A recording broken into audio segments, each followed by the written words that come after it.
one to fear, Prime. There is a darkness coming.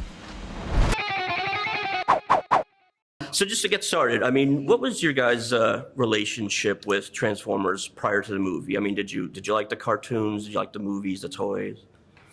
I loved it, all of it. Yeah, Beast Wars was my favorite. Primal, Cheetor, Rhinox, Rat Trap, all these characters. I grew up watching this, man. I grew up with with these characters. So it was fun. It was I was excited to be asked to be a part of this film, but I was even more excited that some of my favorite characters growing up were going to be a part of this movie as well. And then to do it with Dom was like the ultimate. Yeah, you guys have great chemistry in the movie. Can you talk a little bit about developing that and working together? Yeah. Well, one, when I knew he had the part and that I really wanted, so I just FaceTimed him. I was like, man, I want this part with you. And then once I got it, we got on the phone and like FaceTime. We were in different places, but we read through the script together. But other than that, I think we were just really excited. The characters from Brooklyn, we're from Brooklyn. And mostly Steven was having to tell us from the beginning, like, you guys don't know each other yet. Like, you can't be so close, He's very, very protective. So when Elena and Noah was going through the explosions in the beginning, Anthony's like covering me, and he's like, and Steven's like, you guys are too close. Yeah.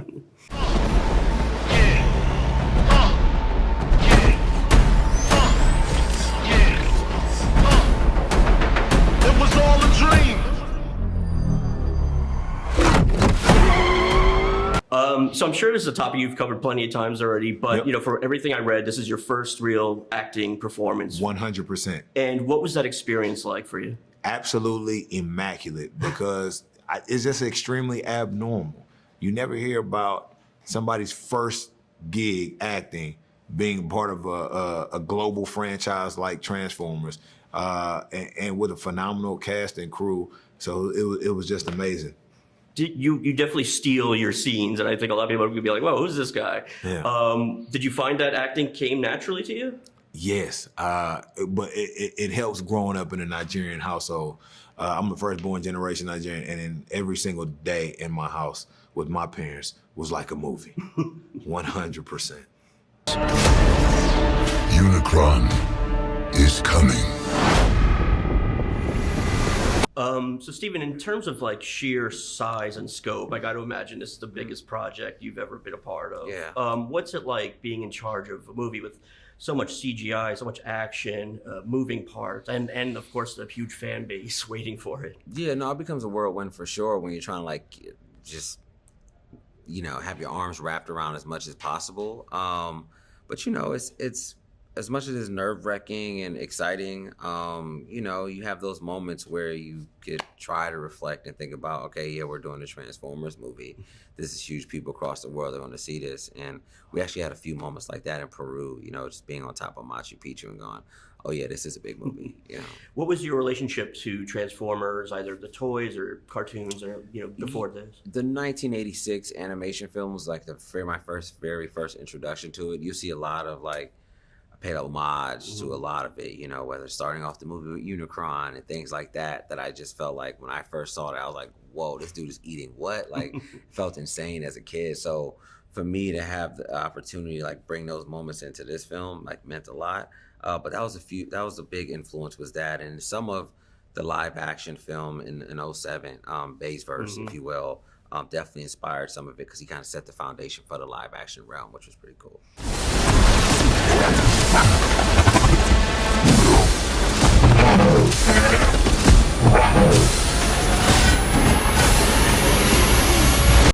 What was the collaboration like with Anthony? Phenomenal. Anthony is like zero ego, full of love, makes everybody around him feel welcome. Like, he really goes out of his way to do that. So it's easy to work with somebody like that. And it's a lot of love from Ant, his family. Like, he's been to my house plenty of times, sat down, we've had dinner, chopped it up, had candid conversations, been with the babies. My wife loves him. Everybody loves Anthony. Everybody loves him and his brother. It's easy.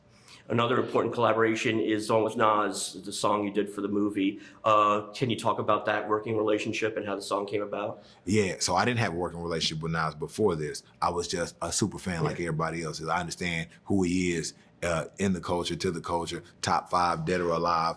It was Steven Caple Jr. who had a relationship with, yeah, he's a very famous guy, you know, Steven Caple Jr. So he had the idea for the type of song that he wanted to do for the final battle scene of the movie. I sprinkled my creativity on it. He loved it. Let Nas hear it. Nas loved it. And within a couple of days for Nas, he put something masterful on it, and it became what it is today, an incredible piece of art. Back up. Oh, I thought we were boys. You want it? Come and get it. You brought a human here? I'm nobody. I ain't even seen nothing. I'm not even seeing anything right now. I'm from Queens, and I was telling Steven that I love seeing a movie like this take place in that setting. We haven't really seen it. I wonder what you guys think about the sort of new direction this franchise is going in. I love it. I love it. You know, like we see these franchises. We've watched these movies and seen these characters be from a specific kind of place, or, you know, with a specific kind of house and lawn, and you know, it's nice for these characters to grow up in apartments in the hood, you know, with a single parent, which so many people relate to, right? Like struggling, like the brothers, you know, my brother's sick, you know, like My cousin has sickle cell.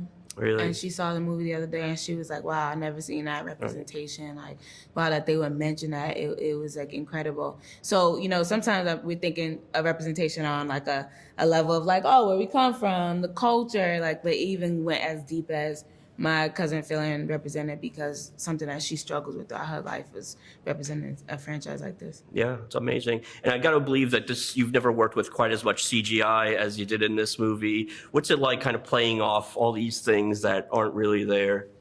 Yeah, I mean, I've done a couple joints. I've done one specifically where it was just me in the entire movie, and that hasn't come out yet. But it helped me when we started working on this one. You know, that movie's called Distant. I was on space by myself, but then it was like, you know, I came here and, you know, we're working with all these characters. It's different when you're talking to characters and working with them and like having these emotional scenes with these characters that are not there. You know, but it's fun because you really get to just make up these scenarios in your mind, and you get to really just like explore and be a kid. You know what I'm saying? Yep. And if you don't know, now you know. This can't be real. This can't be real. Oh, okay, it's real. As a native New Yorker, I love seeing the side of this world that we've never seen, you know, taking place in New York and stuff. And what can you say about the new direction that the franchise seems to be going in? Well, yeah, and choosing New York specifically was like we always shot in LA, so it was nice to like have a little grit to it.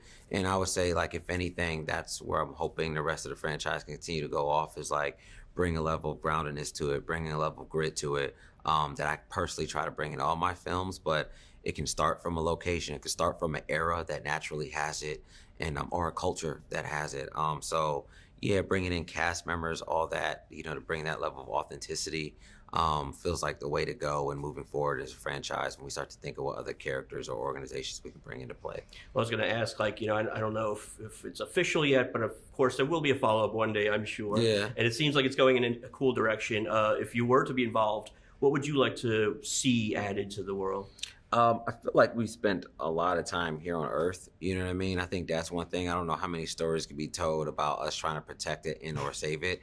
And then for me, watching, especially like the Japanese Transformers, like those cartoons, they had their universe like really spread out, different planets and things like that. And I felt like introducing Unicron introduced the idea that this world is massive or the universe is expansive. So like, I'm hoping we can start to branch out a little bit, you know, and look at more factions of the Transformers and explore more characters. So yeah.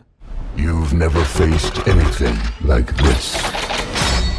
Let them come. So Rise of the Beast is if not a reboot, sort of like a refresher for the franchise, and kind of seeing some things and characters we've never seen before. Can you talk a little bit about the decision to sort of open this world up a bit? Well, we look at it as kind of a timeline. So if you think about it, Bumblebee's 87, this is 94, and Bay movies start in 2007. So we kind of look at it as a continuum, but the refresher here is bringing in the Maximals, which is a whole nother group of fantastic characters, something the fans have been asking for a long time. And attitudinally, bringing in an emotional storylines, a lot of them, so that there's an emotional connection to the robots in a way that I think we probably have never done before, other than a smaller way in Bumblebee. Right. The first Transformers came out, I think, almost 15 years or maybe a little bit more. And it's obviously still going strong. What do you think it is about this franchise that makes it so enduring? Well, I think it's two things. First and foremost, the inventor of this idea came up with a great idea that this sentient thing, this inanimate object, your car, is actually a sentient being. And there's something just fascinating about anything being able to become two things. I don't know what it is, but I think that is really the core of all of our sort of fantasy about it. Wish fulfillment in some case, right. You wish your car could talk. And I think we have worked really hard to keep it fresh, and which is not easy over the length of time. But we experience the movies with the audience, and then we take away that experience, and then we develop the next picture.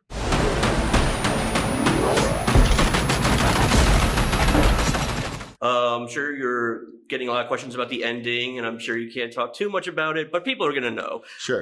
What can you tell us about this really cool new direction you guys are going in? What's really great is the whole mythology of Transformers is so rich, so it includes all sorts of groups, right?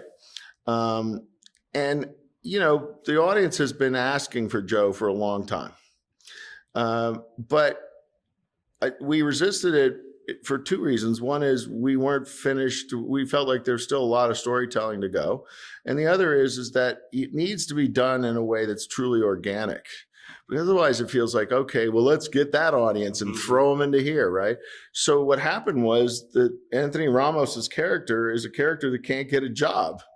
And he ends this movie getting the greatest job offer ever. And it really felt organic as a result of that. So how close are you guys? Are you already in development on a Transformers? No, we're not. Like I said, we watch the movie first, then we take our experience away. I mean, look, for instance, if that card had flipped over and the audience was like, so what?